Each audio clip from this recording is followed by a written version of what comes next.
Thank you guys for coming out tonight. My name is Heather, and like Kim said, I'm just a normal, everyday person, just like you.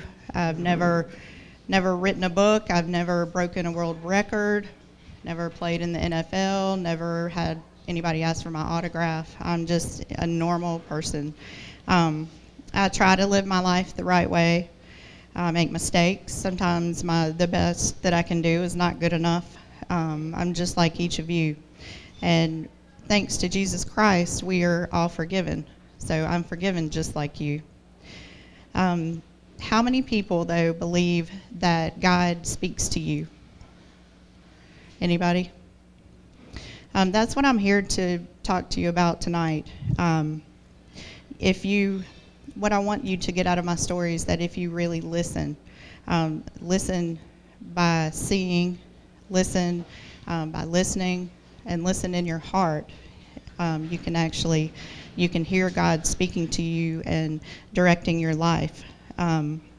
So what I want to share is a story about faith, about unwavering faith during times of crisis, and surrendering yourself to the story that God has already written for you, because make no mistake, God knows your beginning, He knows your purpose in the middle, and God will be there at the end. I had a successful career for about 14 years until last April, and my entire department was let go. And this had happened to me 4 times during my career at this place. And each time, it seemed that God had something next, something planned for me. And I easily found another job the other 3 times. Well, in this particular case, it was more difficult. And, I tried, really hard. I had interviews, and it just didn't seem to work out, and something just didn't feel right. So, I told myself, okay, this time, I'm trusting you, God. I'm going to put it in your hands, and this time I know that no matter how long it takes, it's going to work out this time too. But during this time, and it became very clear to me the reason that I was laid off and not available or not at work during this time, because in September of last year, so a few months after I was laid off, tragedy struck one of my dearest friends. She's one of my closest friends, and we had grown up together. We'd known each other since we were 19 years old. And her husband was actually struck by lightning in their yard, and he would not recover from this. So her husband, Steve, was just an extraordinary man. He was the epitome of the perfect Christian man. Their family was, really involved in church. They lived in a little country town. They could walk to church. It was that close. This was my friend's second marriage, and her first marriage was horrible, to be quite honest. So when she met Steve, it was obvious these two were meant for each other. They were perfect. Steve owned his own business, and he worked hard every day, and he came home, and he, then worked in the pastures and fed the horses and worked around the house. One thing we used to always make fun of him for, he loved to rock. He always had to be sitting in a rocking chair. And I kid you not, you could be talking to him, and you would have to follow him back and forth. It was hilarious. And I tell you this for a purpose that will become clear. And I'm sorry, I've just, this is taken straight from my blog here, so I'm just kind of trying to hit the highlights here to make sure you get the story. So Steve was very strong in his faith. He was, a good example for his community. Steve was the kind of guy that, for the elderly in the church, he would go to their house, on the weekends, and he would do work, make sure they had firewood in the winter or, what have you. So he was just a really good person. they had a 7-year-old daughter, and she just thought he was perfect. And she looked exactly like him, had long blonde hair, and his eyes exactly. It's like you were looking, into his eyes. So this particular day, they were over at my friend Donna's parents' house. They would go there every Sunday after church and have dinner, and then sit on the front porch in the swing and talk. And this day, they left to go back home. But how could they ever have known that their life would never be the same once they actually did get back home? So my friend, she actually lives about an hour and a half away. And so when I found out that Steve, had been struck by lightning, I asked her, if she wanted me to come right away. And she said that, she wanted me to come the next morning. And that was fine. And Steve was on life support, and continued to be on life support for a few days. But what I want to read to you now is a Bible verse. And this verse, when I read it, it actually it stuck out to me, and I knew without a doubt that God was speaking directly to me. It's called, "Then they sat on the ground with him for 7 days and nights. No one said a word to Job, for they saw that his suffering was too great for words." And this is from Job 2:13. So whenever I got to the hospital, I had no idea what I was going to be walking into. I prayed, God, give me the words, because, I've always had a way with words. Things have come easily to me. When I walked in there, I had no idea, what to say. I walked up, and her father walked over to me and gave me a big hug, and he looked at me and he said, "Donna won't eat." And so he said, we keep trying to get her to eat, and she won't eat anything.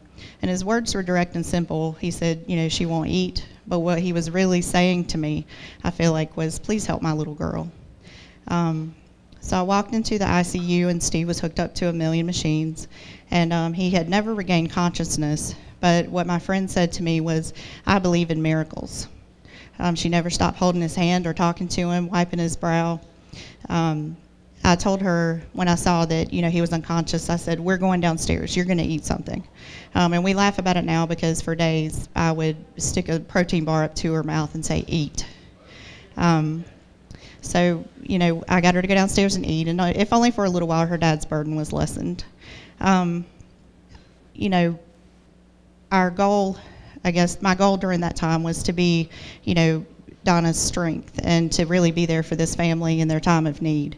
And so whenever doctors took Donna into a room and told her that Steve would never again wake up, I've never, ever seen anyone in pure anguish like that.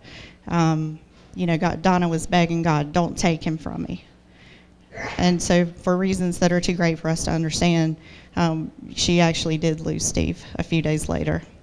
But in a generous spirit that some, can't really comprehend, Steve was able to give life through his death. And only a few days before, he had mentioned to her that he really wanted to be an organ donor.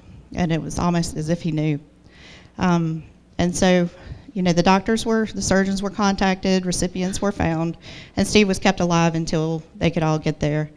And Donna was just determined. She was determined this was going to be the legacy that Steve would leave for his loved ones. And, wasn't this the legacy that Jesus Christ left for all of mankind, to, sacrifice his life so that others could live? And so the timeline was set, the surgeons came, his last few moments were spent with Donna and his daughter, and then they, almost like a parade for a fallen hero, they pushed him down the hall and took him downstairs, where he would then actually save 2 lives. I spent the next week or so with Donna. I packed my clothes, and I was blessed to have been laid off, because I could give 100% of my time. During this time, I wanted to say something to her to make her feel better. I didn't know what to say. It just wouldn't come to me. I couldn't even sign the card that I had bought for her. So I just continued to be there. I sat in Steve's rocking chair every night, because to me, seeing the rocking chair empty was a sign that someone was missing. And so when, I went out, every morning I would take my dogs out. I brought both my dogs with me. I would take them outside. This one particular morning, I was standing there and I said, God, just please help us. Please help this house to heal, just to get back on the path to healing again. And as I was standing there, it was the strangest feeling. This sunset came up over the pasture, and I knew without a doubt that sunset was for me. It was God telling me that everything was going to be okay again. I don't know if everybody can see it, but this is my sunset. So today, Donna, and her family, they're learning to adjust. Not one time have they ever questioned that this was God's will. And this, I want to show you, this is a picture of, this is my friend Steve, and he saved 2 lives. So, today they're trying to get on with their lives. They're trying to continue and learn to adjust. At Steve's Sunday school, in the classroom, they had actually put a rocking chair in the room that he sat in every single week. And for the longest time, they left that rocking chair empty after he was gone. So eventually it was time for me to go back home. And I still did not know what to say to my friend. I hugged her 7-year-old daughter, and she said, I feel like I'll never see you again. And I assured her that she definitely would. I went back home. Still had not heard anything about, finding a job or anything. And but there was one company that I sincerely wanted to go to work for, and it was closer to my house, and I could not take driving 30 minutes every day, because I drove from Fort Mill to downtown Charlotte, and so we all know how that traffic is. But I just had faith, and I continued to pray, and I knew without a doubt that God was going to put me where I was supposed to be. And so eventually I found a job opening at this company, and I applied, and this time it was different. Everything fell into place. Even though it was a few months later and I had been out of work for 9 months, I knew without a doubt, the reason that I had been laid off is so that I could be there for my friend Donna during this time of need. But I also knew that sometimes things don't happen exactly when you feel like they should. God has to have everything in place. So this time I heard back from this company. I went to this interview, and it was unlike any other interview I've had. And it, not because there were 3 people in the room with me, but because I just clicked with these people. And I knew without a doubt that this is where, really where I belonged. And, this job was maybe 15 minutes from my house, and it was perfect. And then sure enough, I got the call the day that it was snowing like crazy. I was trying to hurry up and get out of the house before I got stuck, and my phone rang, and it was the manager, and she offered me the job, and I accepted the job. I was so excited, and so when I hung up, I said out loud, I said, God, you are good, and I started doing my little happy dance, and then all of a sudden I looked down and I noticed that I was in my underwear, and my blinds were open, and I did not care. Everything was falling into place. I knew that everything was just as it should be.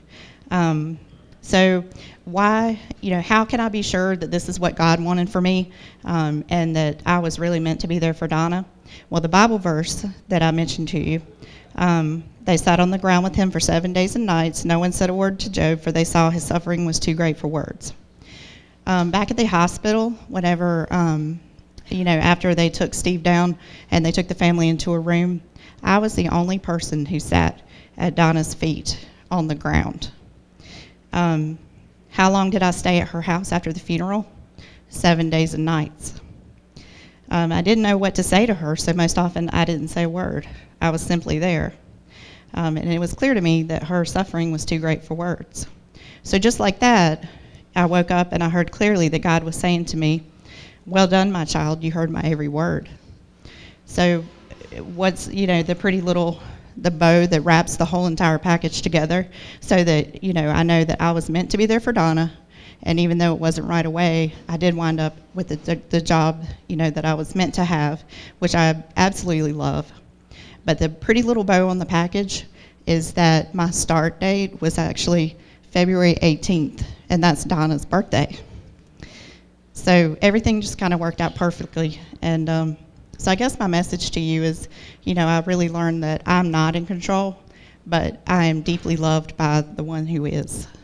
So if you just surrender and leave it to him, then he'll actually, he'll guide you where you need to be. That's my story.